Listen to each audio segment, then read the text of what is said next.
नमस्कार। प्यारा उत्तराखंड चैनल में आप सबका स्वागत है। आज हमारे पास मुख्य मेहमान हैं वरिष्ठ पत्रकार अमरचंद और उत्तराखंड बागेश्वर के समाज सेवी मोहन जोशी जी। और आज का मुख्य सवाल है कि उत्तराखंड की ज्वलंत समस्या जिससे अभी मोहन जोशी जी गांव से आए अपने अम्यारी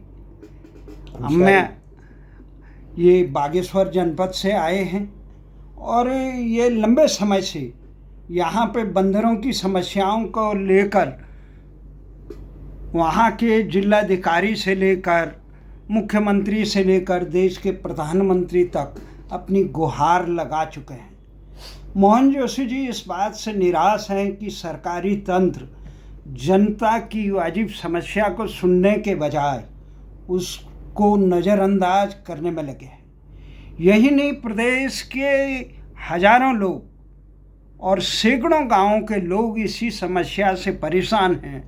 भले ही सरकार कहती है कि खेत खलिहान आबाद रहे, लोग प्रदेश के गांवों को आबाद करें, खेतों को आबाद करें, वहाँ पर खेती बाड़ी करें, वहाँ पर साग सब्जी उगाए, फलोद्यान लगाए, पर हकीकत ये है कि उत्तराखंड के इन ग्रामीण क्षेत्रों में, पर्वतीय अंचल पे जो लोग गांव हैं, वहाँ बंदर, सूअर और जंगली जानवरों का इतना आतंक है कि लोग जो भी खेती बाड़ी अपने बाग बगीचे लगाते हैं उनको आए दिन बोने के साथ ही बंदर से लेकर तमाम जंगली पशु उनको चपट कर जाते हैं।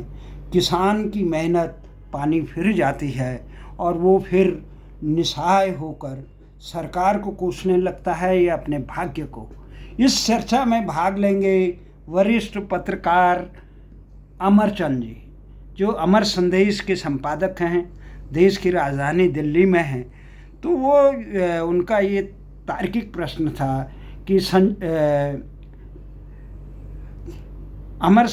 अमरचंद जी, आपको इस प्रश्न पे क्या कहना? मेरा कहना यह है जोशी जी से कि वही ठीक है, आप बंदरों से पूरा जानवरों से, जंगली जानवरों से हम शुरू से ही, जब से हम छोटे हैं तब से जानते हैं कि भाई जंगली जानवरों से हम लोग प्रभावित रहते हैं, हमारी खेती बाड़ी प्रभावित रहती है। लेकिन मैं ये कहता हूँ कि सरकार से या वहाँ के हमारे जो मूल निवासी वहाँ रह रहे हैं, हम लोग कम से कम प्लान करें और अपना रिवर्स प्लान को करें, तो हो सकता है जहाँ हमारी जनसंख्या वहाँ ज़्यादा होगी तो जानवर ऑटोमेटिक दूर जाएगा और उसे जंगलों से कुछ मिलेगा तो घरों में क्यों आएगा। मेरा तो मकसद कहने का ये है। और जोशी जी कह रहे हैं कि इसमें खेती को नुकसान कर रहे हैं, तो जोशी से पूछे कि उसका कारण क्या है, मतलब क्यों ऐसा कह रहे हो कि मतलब जंगली जानवर कहाँ जाएगा फिर। जोशी जी ने अमरचंद भाई ने बहुत अच्छा सवाल उठाया कि जंगली जानवर कहाँ जाएगा, और जोशी जी कह रहे हैं कि आम आदमी की मेहनत कहाँ जाएगी। ये सवाल आज का नहीं है, ये सवाल उत्तराखंड में बसावत हुए कई शताब्दियाँ बीत गई। ये नहीं कि आज ही लोग खेती खलिहान कर रहे हैं, जंगली जानवर पहले भी थे, आज भी थे। समस्या तब उत्पन्न हुई जब उत्तराखंड राज्य गठन हुआ। उसके बाद यहाँ 2005 या 7 के आसपास दिल्ली और मध्य प्रदेश, छत्तीसगढ़ इत्यादि शहरों के जो बंदर और जंगली जानवर थे, इनको भरकर उत्तराखंड में सरकारों ने गुपचुप तरीके से भेज दिया। उस समय उत्तराखंड की सरकारें जो थी वो इस मामले को समझ नहीं पाई या समझने की कोशिश नहीं की। इसके दूरगामी परिणाम क्या होंगे, ये बस्तियों में रहने वाले बंदर इत्यादि जंगली जानवर वहाँ के खेत खलिहानों और किसानों का जीवन किस ढंग से दुश्वार करेंगे। इस गंभीर समस्या के प्रति उस समय के हुक्मरानों की न कोई दूरदृष्टि थी, न उन्होंने रोकने का प्रयास किया, न उन्होंने दिल्ली और मध्य प्रदेश की सरकारों के इस कृत्य पर प्रतिबंध लगाने का काम किया। तो उससे आज किस प्रकार की विकराल समस्या हो गई है, हमारे जोशी जी बताएंगे। जोशी जी नमस्कार। अपने गांव का प्यारा उत्तराखंड के इस चैनल पर आज इस चर्चा पे अमर भाई जी और रावत जी, देवरा राव जी, आपका हम धन्यवाद करते हैं। देखिए राव जी, पहले अभी जैसे अमर जी ने कहा कि जंगली जानवर कहाँ जाएंगे, ये जाएंगे। पहले मुझे 45-46 साल दिल्ली में हो गए हैं, और प्रवासी समझो, प्रवासी थे तो पहले हम भी यही समझते थे, वो नहीं। लेकिन पिछले 3-4 साल से जब मैं गांव में ज़्यादा समय रहने लगा तो वहाँ की जो परेशानी हमने देखी। भाई बागेश्वर जिले के अमशरी गांव, गरुड़ ब्लॉक के अमशरी गांव में मैं रहता हूँ। आसपास के हमारे 10-20 गांव हैं, बुंगा है, बगीज है, भिलकोट है, मवाई है, हरिनगरी है, कुलाऊं, पैया, घेटी, अमशारी, बिल्कुल जितने भी गांव हैं ये लोग हैं। अब देखिए, जैसे हमारे सरकारें, मोदी जी कहते हैं कि भाई आत्मनिर्भर बनिए, आत्मनिर्भर बनिए। वहाँ कोई इतने बड़े तराई की तरह इतने बड़े खेत, इतनी बड़ी खेती तो है नहीं, छोटी मोटी खेती है। लोग अपने जो है भाई फसल सब्जी जो मतलब छोटा बहुत वो अपने घर ही उगा के अपना वो करते हैं, बेचते करें। लेकिन ये बंदर और जंगली जानवर वहाँ पर ऐसा आतंक मचाते हैं। अभी की बात है, मैं भी घर से आ रहा हूँ भाई साहब, हमने सब्जियाँ लगाई हैं छोटे छोटे, अगर वो बेल लगी हैं, वो बेल अगर आ ही रही हैं ऊपर को, अगर वो कोई वही तोड़ जा रहे हैं। भट्ट और माविस दालें हम बोते हैं खेतों में, बोने के साथ साथ ही वो बंदर जैसी भाई 1000 रुपये या 2000 रुपये दे के हम अब मजदूर लगा के खेत में आप बुआई करते हैं, वो करते हैं, बीज बोते हैं, उन बीजों को भी वो बंदर खोद के खा जा रहे हैं। वहाँ के किसानों का जो छोटे मोटे किसान बेचारे, इतने बड़े किसान हैं नहीं, छोटे मोटे हैं, वो भी सीमांत किसान हैं, वो लोग अपने खाने लायक भी उनका नहीं बचता। जो वो मेहनत कर पा रहे हैं, मेहनत भी वो नहीं हो रही, जो पल्ले से जो पैसा देते हैं वो मजदूरी वो भी नहीं हो रही। कितनी बड़ी हुए पलायन ठीक है, आप कहते हो पलायन है, सब वहाँ जाएंगे, लेकिन इसीलिए पलायन और बढ़ता जा रहा है।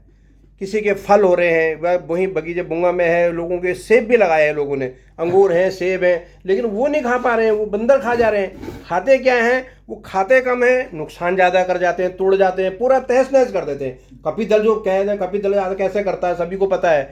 तो ये समस्या से परेशान 4 साल पहले से मैं, भाई त्रिवेंद्र रावत जी मुख्यमंत्री थे उस समय से, उत्तराखंड सरकार को लिख रहा हूँ। जब परेशान हो गया, उत्तराखंड सरकार से कोई मदद नहीं मिली, तो पिछली बार, इस बार मार्च अप्रैल में मैं पीएमओ गया। पीएमओ में मैंने वो विज्ञापन दिया, चिट्ठी दी साहब, पीएमओ ने उसका संज्ञान लिया। पीएमओ से उत्तराखंड के मुख्य सचिव को चिट्ठी गई, आप इनकी समस्या का वो कीजिए। उसके बाद उन्होंने भाई साहब वो समस्या के लिए वहाँ भेजा, वहाँ कृषि विभाग वाले आए, वन विभाग वाले आए, वो अपनी खाना पूर्ति कर गए। डबल इंजन की सरकार कहते हैं मोदी जी, यहाँ वहाँ भी भाजपा की सरकार है, यहाँ भी भाजपा की सरकार है।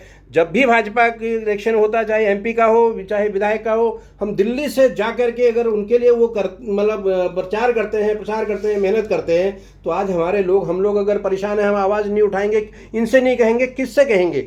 ये सरकार का ही तो है, सरकार को करना चाहिए, सरकार क्यों नहीं करती है? नहीं जोशी जी, आपकी बात बहुत सही है, लेकिन मैं एक चीज़ कहता हूं कि हम जो पहले हमारे गांव के में भी ये चीज़ों का आतंक बंदरों जानवरों का रहता था, तो गांव के लोगों ने क्या किया, गांव के एक बंदे को सिलेक्ट कर लिया कि भाई आप चौकीदारी करेंगे, उसको अनाज या पैसा एक मुहैया करा सकता। क्या आपके यहाँ जो जनसंख्या है परिवारों की कितनी है, क्या ऐसा आप एक दायरा बना के एक बंदे को, एक तो जो वहाँ बेरोजगार टाइप का आदमी हो, जिसको मतलब कम पढ़ा लिखा, जिस तब तक जो तबका गरीब तबका हो, एक तो उसको रोजगार मिल जाएगा, कुछ सहायता गांव के वालों की तरफ से मिल जाए उसे, कुछ सरकार से अब अपील करें कि भाई ऐसा कोई प्रावधान करे गवर्नमेंट, हमारी उत्तराखंड सरकार, धामी सरकार, जो कि इस समय काम भी बड़े जोर शोर से कर रही है, तो हम भी चाहे उनसे मांग करी जाए कि उसको स्वरोजगार के तहत आत्मनिर्भर भाई उसके थोड़ा बहुत सरकारी तरफ से कोई धनराशि मान दे, कुछ आप लोगों की तरफ से दिया जाए, जिससे कि बंदरों का आतंक भी कम हो, जो लोग खेती करें उनको खेती प्रॉपर मिल सके। क्या इस पर कोई विचार या आपने कोई सरकार से ऐसा प्रस्ताव रखा? अमर जी, आपका कहना बिल्कुल सही है कि बंदरों की समस्या आज की नहीं आई है, 3-4 साल में ऐसा हुआ, ऐसा नहीं है। बंदर जो जब से हम हैं, हमसे पहले से मतलब जब से चल रहा बंदर थे। बंदर क्या होते हैं, गांव में थोड़े बहुत बंदर थोड़े हर जगह होते हैं, थोड़े बंदर थे, उसे गांव वाले ही वो करते। जैसे जैसे जैसे लोग हर जगह के, जहां लोग जागरूक लोग हैं, जहां वो हल्ला करते हैं, वो करते हैं, शहरों के वहाँ के बंदर पकड़ के वहाँ छोड़े गए हैं। समस्या उन बंदरों की नहीं, गाँव के उन जो पहले से बंदर हैं। समस्या हुआ जो शहरी बंदर हैं, ये वो फल फूल ये खाते नहीं है, यहाँ ये खाना वाना खाते हैं, ये उसी खाने के हुए ये घरों तक में आने लग गए हैं। बंदर तो वहाँ आज से थोड़ी हैं, बंदर तो बहुत पहले से हैं, लेकिन जो ये शहरों के द्वारा इधर उधर से जहाँ जो लोग हल्ला मचाते हैं, वो बंदर वहाँ छोड़े गए हैं, लोगों को काटने आ रहे हैं, लोगों के घरों से सामान ले जा रहे हैं। समस्या इन बंदरों की तब ज़्यादा बड़ी है। इस पे पहले हमारे वरिष्ठ पत्रकार और हमारे प्यारे उत्तराखंड के संपादक अपने विचार रखेंगे, और सरकार से उनके हमेशा उत्तराखंड राज्य बनाने में उनका बड़ा योगदान रहा है, तो हम कहेंगे इस पे ज़्यादा गंभीरता से उनके विचार हम सुने, तो हमें लगा हमें कुछ मार्गदर्शन आपको भी मिलेगा, हमें भी मिलेगा, हमारी सरकार को भी मिलेगा। देवदा नहीं, बहुत आपने सही विचार रखे कि ये बंदर समस्या आज की नहीं है, ये समस्या एक दशक से चल रही है। जब से सरकारों ने उदासीनता से बाहर प्रदेशों के बंदर उत्तराखंड में छोड़ गए, तो उत्तराखंड में छोड़ गए तो परंपरागत जो उत्तराखंड के बंदर थे, जंगली जानवर थे, वो गांव की सीमाओं में अतिक्रमण नहीं करते थे, खेत खलिहानों को उतना नुकसान नहीं पहुंचाते थे। लोग अपनी फसल से लेकर, अपने बाग बगीचे से लेकर, अपने सारी चीज़ों को सुविधा के अनुसार रखते थे, जीवन यापन करते थे। पर समस्या तब आई कि जब ये मध्य प्रदेश के, दिल्ली के और छत्तीसगढ़ के ये बंदर और ये अन्य जंगली जानवर वहाँ छोड़ गए, तो उन्होंने लोगों का जीना दुश्वार किया। अब ये हमारे पास भारतीय जनता पार्टी के समर्पित कार्यकर्ता मोहन जोशी जी हैं, जो सांसद से लेकर विधायक से लेकर क्षेत्र पंचायत के सारे चुनावों में भारतीय जनता पार्टी का झंडा उठा के जनादेश की याचना लोगों से करते हैं। आज उनकी समस्या आई, गांव की समस्या आई, उनके क्षेत्र की समस्या आई, तो उन्हें ये लग रहा है कि ये डबल इंजन की सरकार है कहाँ। उत्तराखंड में मोदी जी तो कर रहे हैं देश में, पर उत्तराखंड में वो उत्तर प्रदेश की तरह डबल इंजन की सरकार काम क्यों नहीं कर रही है। अभी केवल ये बंदरों की समस्या नहीं, गैरसैंण राजधानी पे एक राजधानी बनी हुई है, विधानसभा बनी है गैरसैंण में, बहुत रमणीक भवन बना हुआ है। पर अब क्या है, अभी ये चर्चा में आया कि ये धामी जी अब देहरादून के रायपुर में भी एक विधानसभा भवन बना रहे हैं। 1 लाख करोड़ के आसपास उत्तराखंड पर कर्जा चढ़ गया। अब ऋणम कृत्वा घृतम पिए, मुंह में जेब में नहीं दाने मियाँ चले भुनाने। अरे भाई साहब, आप कहाँ से ऐसे महापुरुष उत्तराखंड में पैदा हो गया, ऐसे सेवक जो स्वामी का जीना हराम कर दे। पर्वतीय क्षेत्रों से शिक्षा, चिकित्सा, न्याय, शासन, रोजगार सारे दुर्लभ हो गए, क्योंकि सारे अधिकारी लखनऊ मानसिकता की तरह देहरादून में कुंडली मार के बैठ गए। जिनके कार्यालय उत्तराखंड में भी थे, वो केवल बदली करने के लिए ही लगे हुए रात दिन। तो इससे एक समस्या ये पैदा हो गई है। उत्तराखंड का जो एक मूल जगह थी उत्तराखंड में, जो विकास के लिए बना, डबल इंजन की सरकार तब साकार होती जब उत्तराखंड की जनभावनाओं की, जन समस्याओं का समाधान उत्तराखंड का जो जनसेवक बना हुआ है, प्रथम जनसेवक, ऐसे धामी जैसे धनसेवक, जनसेवक जो कह रहे हैं कि मैं प्रथम जनसेवक हूँ, और अपने जनसेवक के ग्रीष्मकालीन राजधानी जो उन्होंने घोषित की। पहले तो उत्तराखंड में अंग्रेज लोग नहीं रहते, लोग नेपाल से लेकर लद्दाख तक ये बर्फ में भी रहते हैं। उत्तराखंड का अधिक भौगोलिक सीमा 86% पर्वतीय क्षेत्र और 14% केवल मैदानी क्षेत्र। मैदान में थोप दिया आपने, सारे अधिकारी वहाँ कुंडली मार के बैठ गए। तो भैया ये सबसे बड़ी समस्या ये होगी जब वो पर्वतीय क्षेत्रों की समस्याओं के उसकी तरफ देखना ही नहीं चाहते हैं।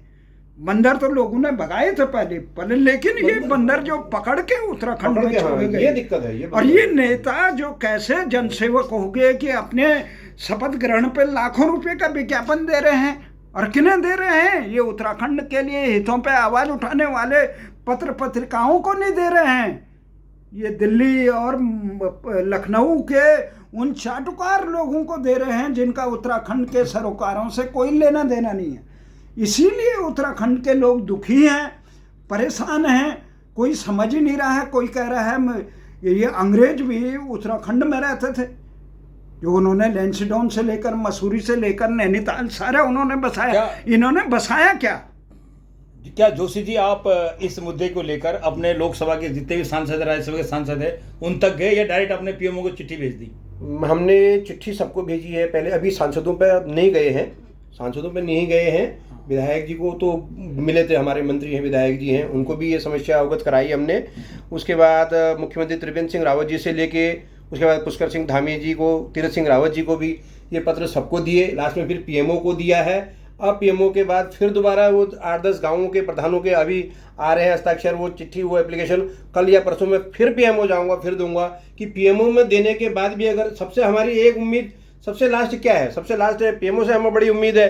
अगर पीएमओ में देने के बाद यहाँ से संज्ञान लेके उधर जाने के बाद अगर कार्रवाई नहीं होती है, फिर कहाँ जाएं?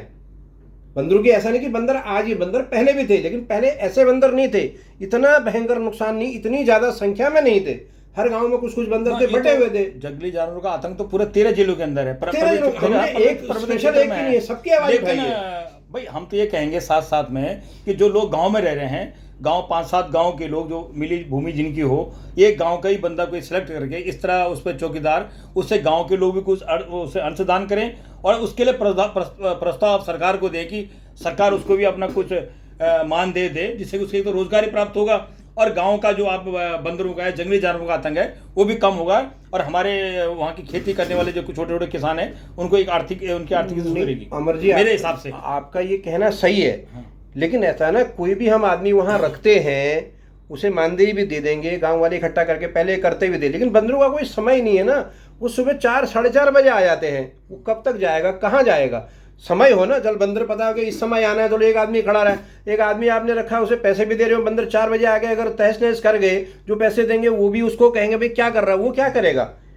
आदमी वो नहीं, पीछे जैसे वन विभाग वाले करें या तो बंदर पकड़ने के लिए वहाँ पर जाल लगाया जाए, बंदरों को पकड़ा जाए, बंदरों को बंध्याकरण किया जाए, कहीं बंदरबाड़े में रखा जाए। हम ये नहीं कह रहे बंदरों को मारो, बंदरों को कुछ करो, अगर उनके लिए कुछ, अगर भाई बंदरबाड़ा बनाते हैं आप, बंदरों का पर डे का कुछ खलपू कुछ लगाते हैं, चार्ज लगाते हैं गांव वालों पे, उसके लिए गांव वाले तैयार हैं भाई, वो दे देंगे, लेकिन उनकी फसल तो बचे।